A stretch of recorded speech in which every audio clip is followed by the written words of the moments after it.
함께 은혜 받으실 제목이 끝까지 견디는 자가 받을 구원입니다. 자, 구원은 믿음으로 받는 것이지만 그러나 이 믿음을 지키기 위해서 주님이 주신 그 첫사랑, 그 은혜, 구속의 은총에 이 믿음을 지키기 위해서 우리 자신들을 잘 관리해야 합니다. 오늘 예수님은 그 말씀을 주시고 싶었어요.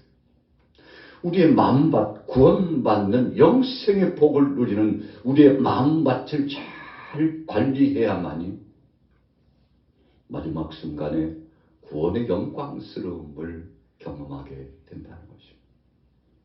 여러분, 구원은 예수님이 십자가상에 못 박혀 죽으신 그 은혜도 우리가 값없이 그분을 의지하고 그분을 신뢰하고 그분을 앙망하고 그분만이 내 삶의 전부라고 고백한 이 믿음을 가지면 이것은 거저 주시는 선물입니다. 그런데 사탄이 이걸 보존하지 못하도록 훼손하려고 하고 의심하도록 하고 충동질해서 우리를 넘어뜨리려고 하는데 오늘 본문에 보면 참 극심한 환란이 찾아왔지요. 사랑하는 제자들이 예수님 앞에 와가지고 주님 저 성전 한번 보세요. 그 당시 예수님 계실 당시에 성전이 지어져 가고 있었습니다. BC 20년경부터 시작해가지고 AD 60여 년까지 약 80년 동안 헤롯 성전이 계속 건축되고 있었어요.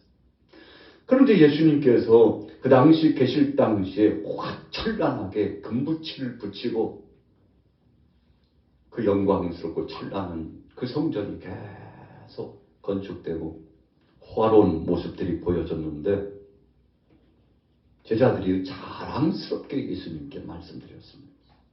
예수님 성전 보세요. 얼마나 아름답습니까? 아직도 공사가 진행 중인데 아직 시간이 남은 거죠. 여러분, 그러나 예수님은 기뻐하지 않으셨어요. 왜 기뻐하지 않으셨을까요? 그 중심은 그 성전 안에 있는 많은 사람들이 하나님 중심, 예수님 중심, 성령님 중심으로 아버지의 뜻을 이루면서 나가는 사람들이 아니었기 때문에 마음 아팠던 것입니다. 주님이 원하시는 것은 호화로운 성전이 아니었어요. 건물이 아니었어요. 겉이 아니었어요. 마음속 심령이 온전한 자가 되기를 원하셨거든요. 그래서 주님은 몹시 마음 아프셨어요. 제자들은 달랐어요. 아니, 예수님 왜 얼굴이 그러세요? 주님 뭐 기분 나쁘신 거 있습니까? 의아했을 겁니다. 누구든지 예루살렘 성전이 그렇게 아름답게 건축되어 나가면 환영하는 바요. 그것은 대내적으로 자랑거리입니다. 시온의 영광. 예루살렘에 성전이 있다는 것은 로마의 압권 안에 있지만 그런 거 아랑곳하지 않고 우리가 자유롭게 하나님 앞에 예배할 수 있고 주의 몸된 성전이 있다면 얼마나 감사한지 그렇게 여러분 그런 심정으로 살아가는 그 백성들.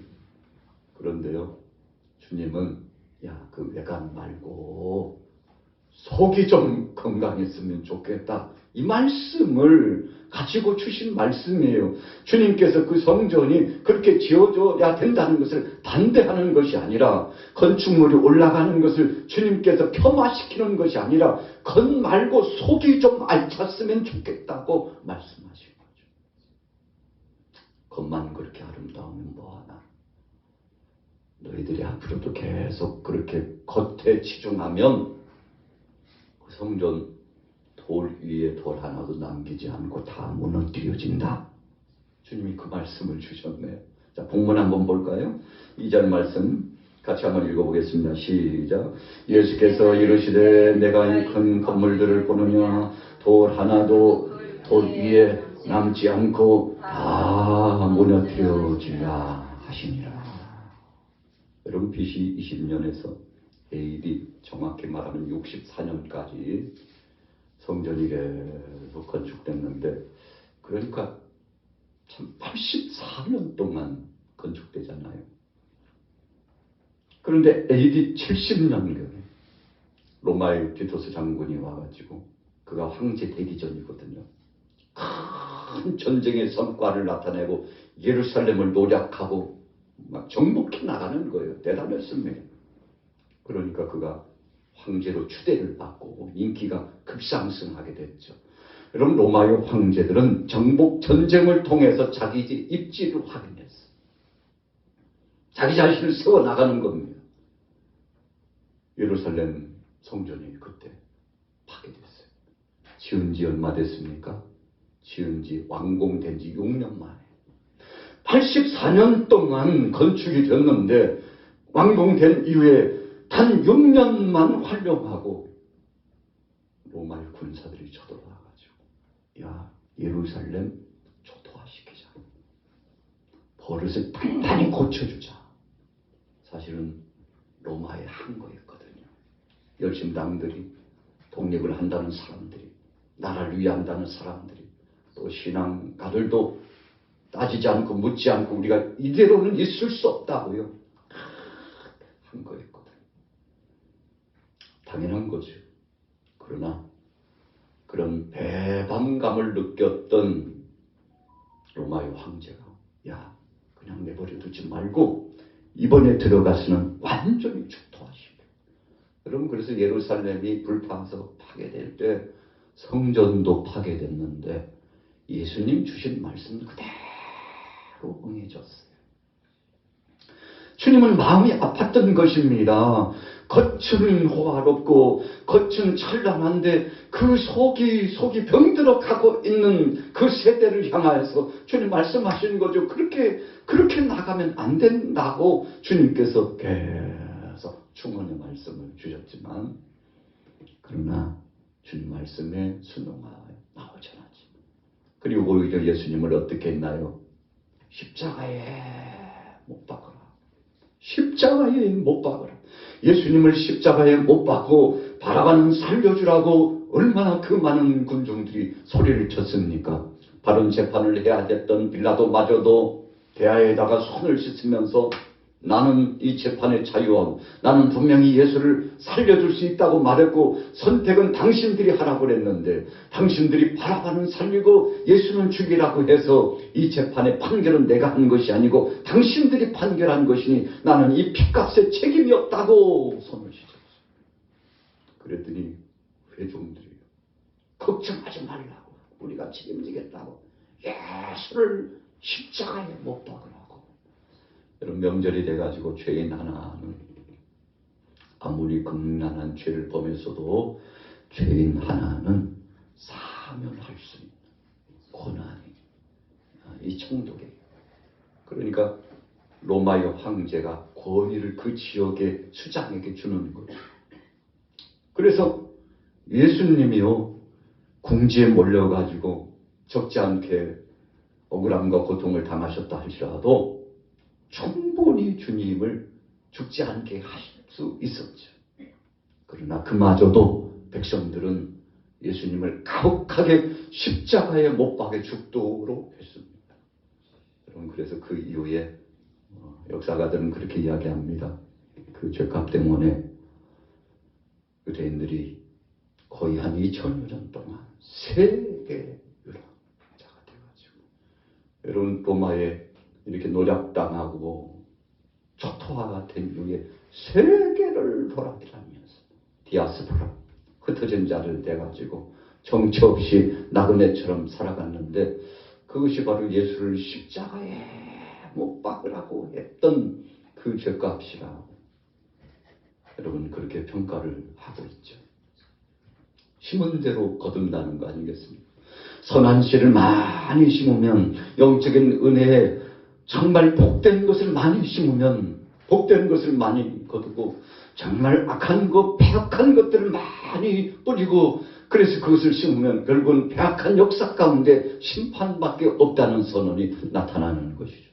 여러분, 그래서 제자들은 예수님께서 십자가상에 못 박혀 죽으신 이후에 대단히 마음에 착심했습니다. 야, 주님이 십자가상에 못 박혀 죽으시고 3일 만에 부활하셨는데 40일 동안 예수님께서 주신 그 말씀의 은혜를 받고서 그리고 오순절날 마가다락방에서 성령 체험하고 난 다음에 제자들은 남다른 각오가 생겼습니다. 예수님과 함께 있었던 약 3년 반 동안의 공생의 기간하고는 차원이 다른 영적인 깊은 은혜를 경험했어요. 그래가지고 제자들은 이제 돈독해졌습니다. 옛날 그 제자가 아니에요. 이제는 죽으면 죽으리라. 예수 이름 가지고서 얼마나 기뻐하는지. 죽으러 가는 사람들이요. 얼굴이 해같이 빛나니까 로마 군병들이 놀라고 총독이 놀래고 황제가 놀래고 아니 도대체 저 양반들은 어떤 사람이길래 죽으러 현장에 가는데도 찬송을 하고 하나님 앞에 영광 돌리고 이런 영광스러운 죽음을 만날 수 있도록 해주신 하나님 앞에 감사하는 저들은 도대체 누구냐? 연구 대상이구나. 도대체 저들 속에 뭐가 있나 봤더니 예수 그리스도가 나의 주라고 하는 위대한 신앙 고백이 있는 것을 알고 그 현장에 있었던 로마 군병들 또 관원들 종교 지도자들이 예수님이 십자가상에서 못 박혀 죽으시고 부활하시고 함께 하셨다더니 그 주님을 따르던 저들이 그분이 승천하신 이유라고 하는데 다시 오신다고 하셨다는데 언제 올지도 모르는 자기 스승을 구주로 영접한 저들이 어떻게 저런 신앙을 가질 수 있을까? 여러분 그러고 보니까 이미 메시아는 구약 성경 속에 약속한 바요. 그분이 분명히 베들레헴을 중심으로 오시겠다고 말씀이 약속되어 있다는 사실을 알고 그분을 환영하고 영광을 올리면서 찬양하고 경배해야 될 사람들이 그렇지 못한 것을 뒤늦게나마 가슴을 치면서 회개한 사람들이 많이 나타났죠. 제사장들도 레위인들도 종교 지도자들 여타 율법사들도 무수한 사람들이 예수를 그리스도로 영접하고 돌아오게 되었는데 여러분 세상이 참 감당할 수 없는 역사가 나타났죠. 오늘 예수님이 성전 이야기 말씀하신 다음에 제자들이 세상 끝에 이제 환란이 닥쳐온다고 하시는데 그때가 언제입니까? 구체적으로 물었는데 오늘 여러분들이 보신 이 3절부터의 재난의 징조는 AD 70년에 로마의 디토스 장군이 들어왔을 때 나타나는 환란과 고통을 말씀하고 있습니다. 어떤 일이 일어났나요?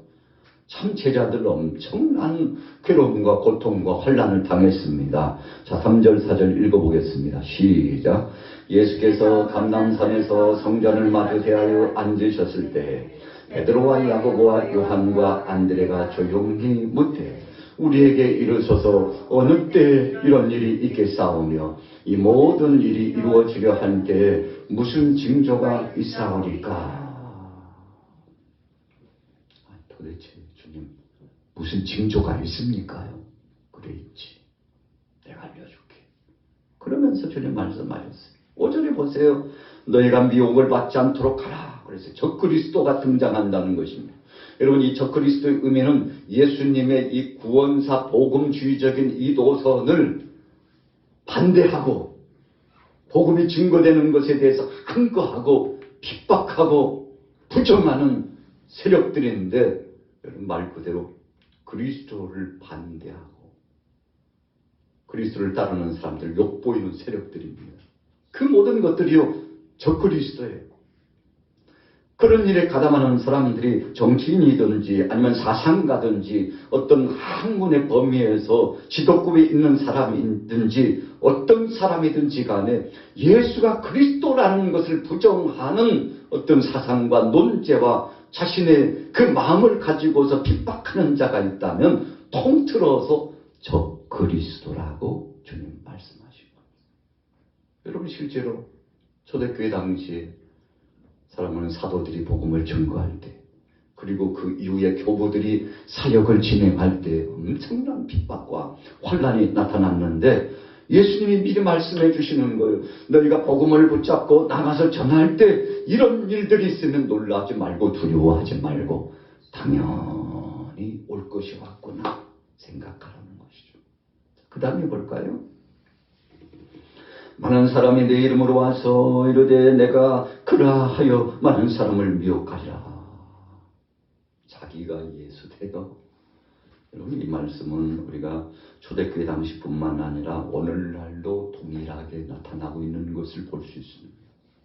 자기가 메시아래요. 그 세상에 예수라고 하는 이름을 가진 사람이 굉장히 많습니다.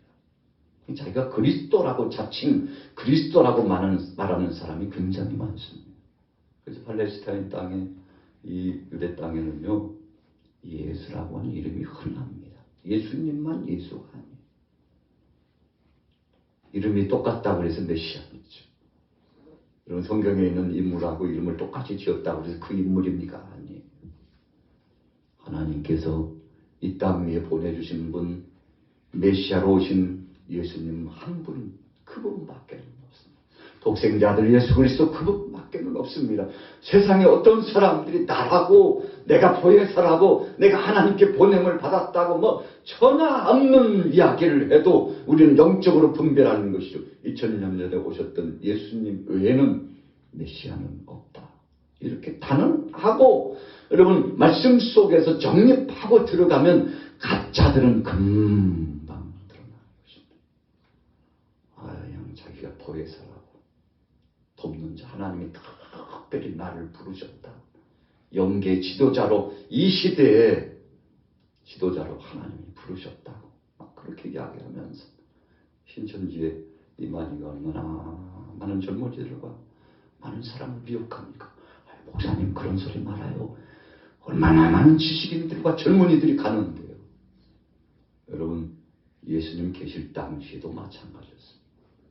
지식 있다 하는 사람들 다 주님 반대하고 자기가 마치 영적인 지도자의 딱인 것처럼 행세했습니다. 그리고 예수님을 핍박하고 주님을 못 박는 일에 가담하고 앞장섰죠.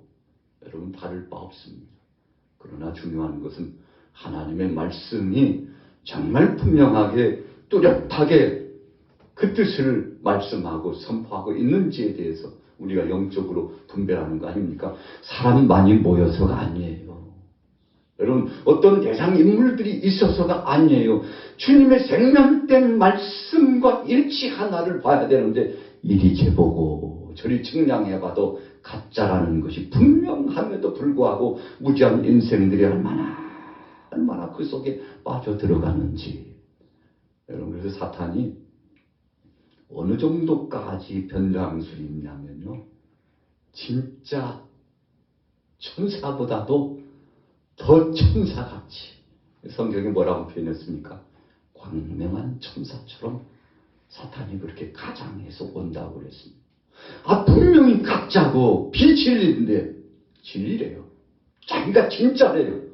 사람들이 거기 가니까 능력도 나타나더라니까.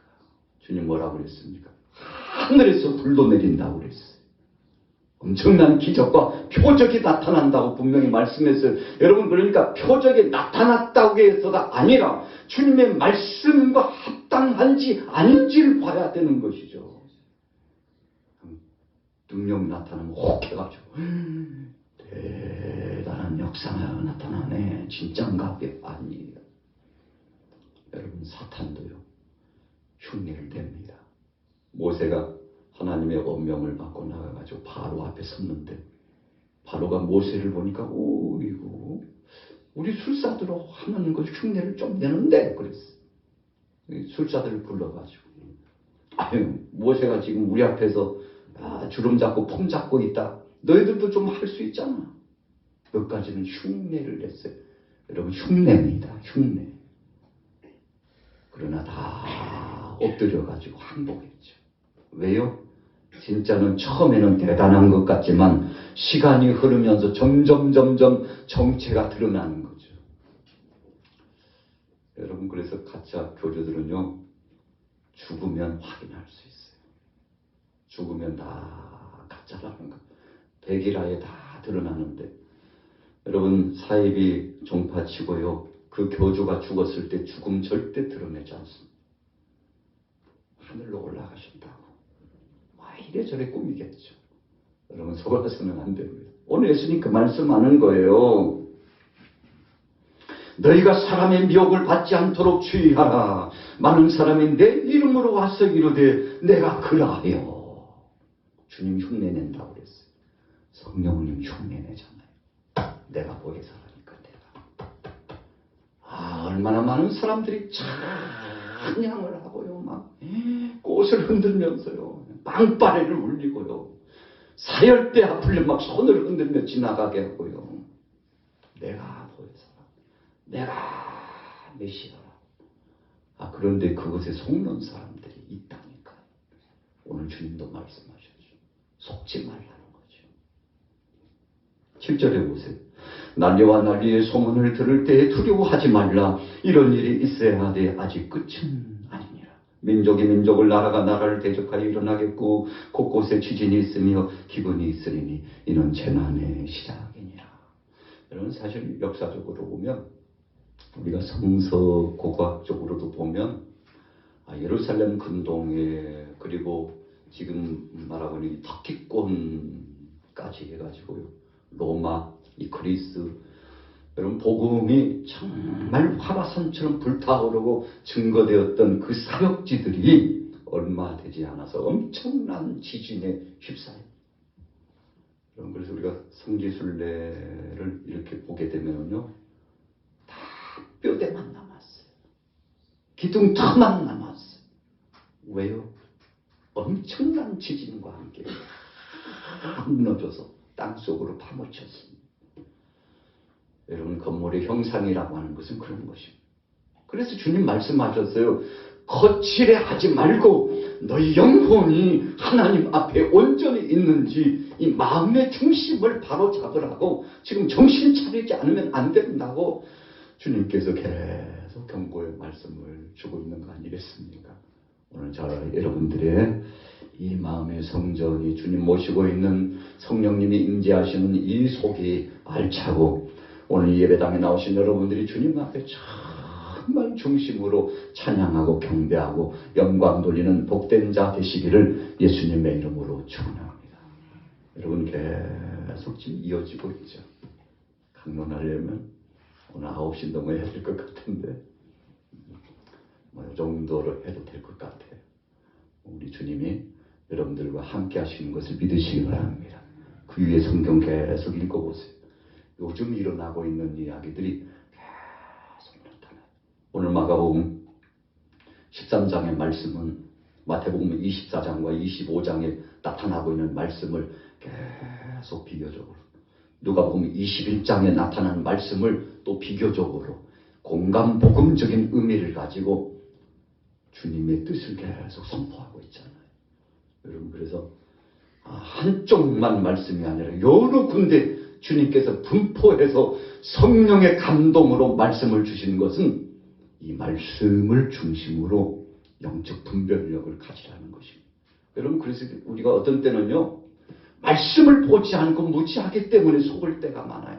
조금만 그 말씀을 분명히 하고 그 말씀 안에서 깨어나서 하나님을 아는 신지식만 가지면 거짓의 정체들은 금세 드러남에도 불구하고 우리가 때로는 몰라가지고 속고 두려워하고 당황스러워하는데 오늘 여러분들 핵심만 말씀드리면 언제 주님 오시든지 세상 끝이 어찌든지 간에 주님 한 분만 섬기며 믿음으로 나가면 주께서 책임져 주실 줄로 믿습니다. 자, 결론 내려볼게요. 쫙 중략하고 11절 같이 있습니다. 시작. 사람들이 너희를 끌어다가 넘겨줄 때 무슨 말을 할까 미리 염려하지 말고 무엇이든지 그때 너희에게 주시는 그 말을 하라. 말하는 이는 너희가 아니요 성령이시니라. 여러분 보혜사는 이렇게 역사하는 겁니다. 성령님이 보혜사인데요.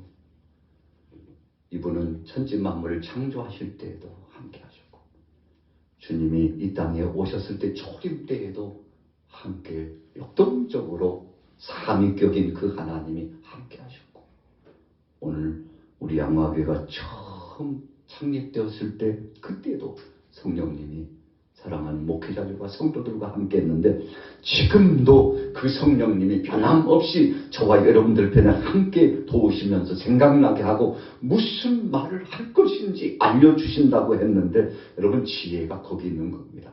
그래서 우리는 당황하거나 두려워할 거 없어요. 주님 편에 복음을 붙잡고 나가면 성령님이 무시로 오셔서 도와주시는데 오늘 여러분들이 평강의 복을 누릴 줄로 믿습니다.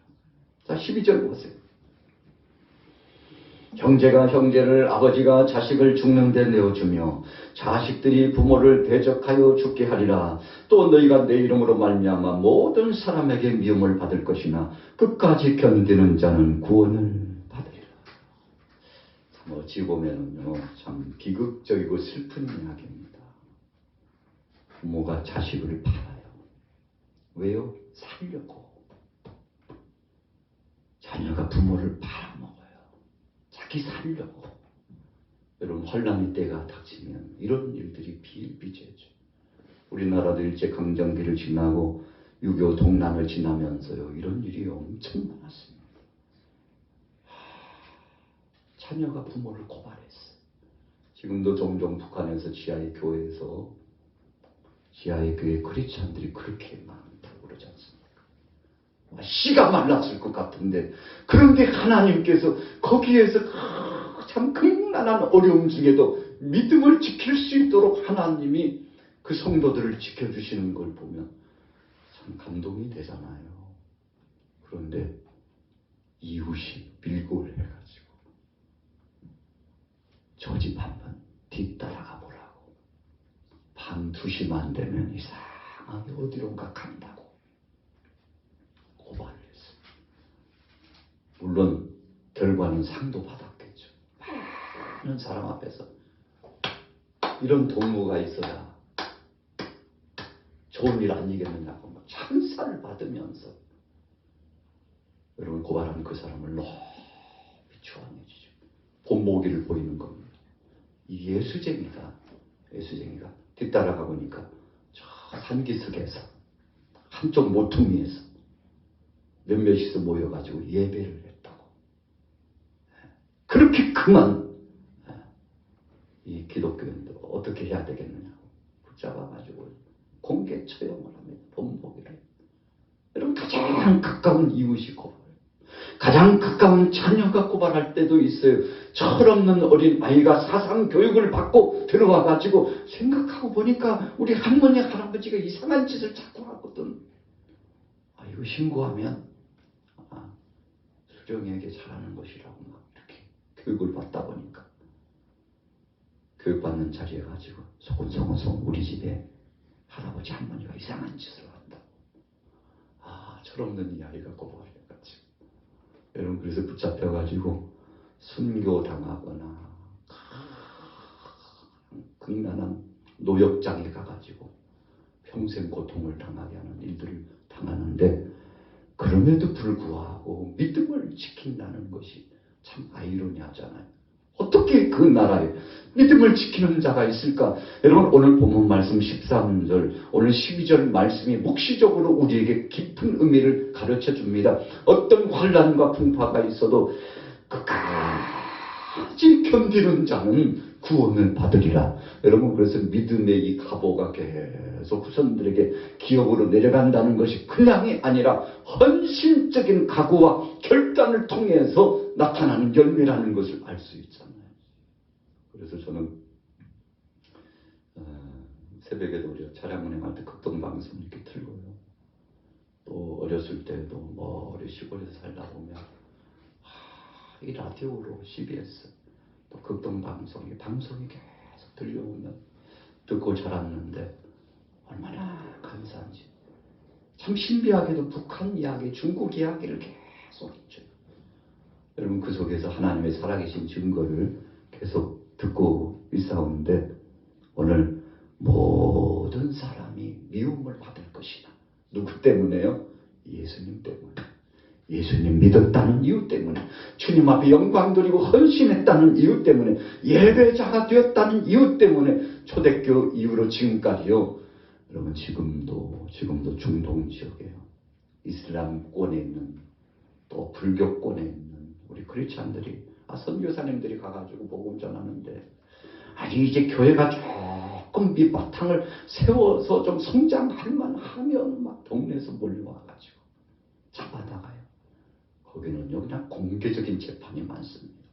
그래가지고 참 페이스북에 올라오는 거 보면 참 비참해요. 막 불로 태워 죽여요. 돌로 현장에서 때려 죽여요. 그것을 또 찍어서 올리는 사람이 있어요. 여러분 왜 올리겠습니까? 본보기로 보이는 겁니다. 이렇게 예수 믿으면 이렇게 된다는 것을 그런 거 올리지 말라고 계속 페이스북에서 차단해도 또 올려요. 비참하게요. 우리 크리스찬들이 지금도 핍박을 받고 있는데 주님이 다 기억하시죠. 주님이 다 기억하시죠. 끝까지 견디는 자는 구원을 받으리라. 여러분 우리 한국교회도 그래서 세워진 거잖아요. 핏값으로 교회가 세워졌잖아요. 어디서부터요? 항구도시부터요.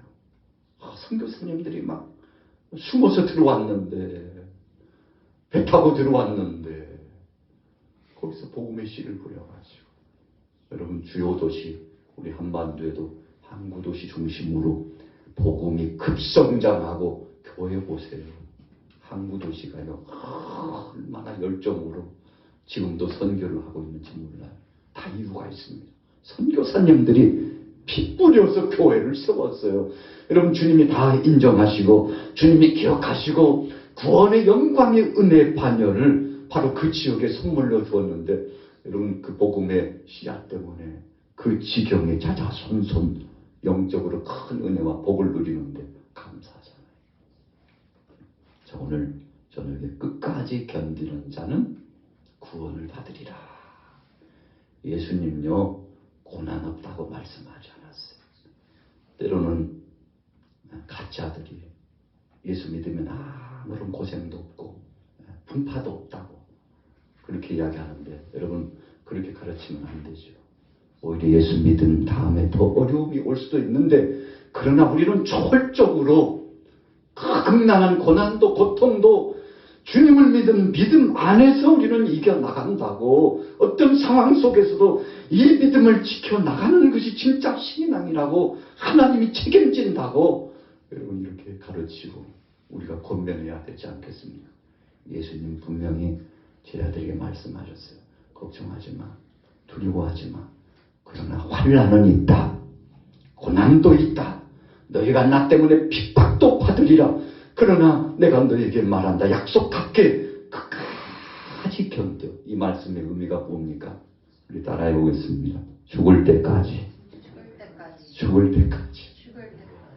아유, 목사님 따라하기가 좀 불편한데요.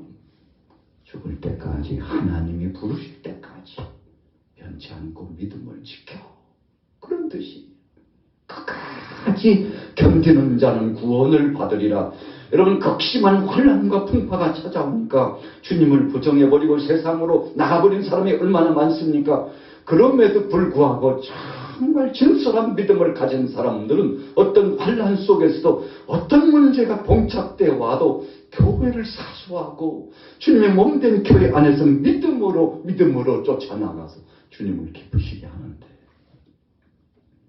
자, 오늘 본문 말씀은요 끝까지 견디면 내가 너와 함께하마 두려워하지 말라 말씀하고 있으니 오늘 여러분들 이 믿음으로 승리하시기를 예수님의 이름으로 축원합니다.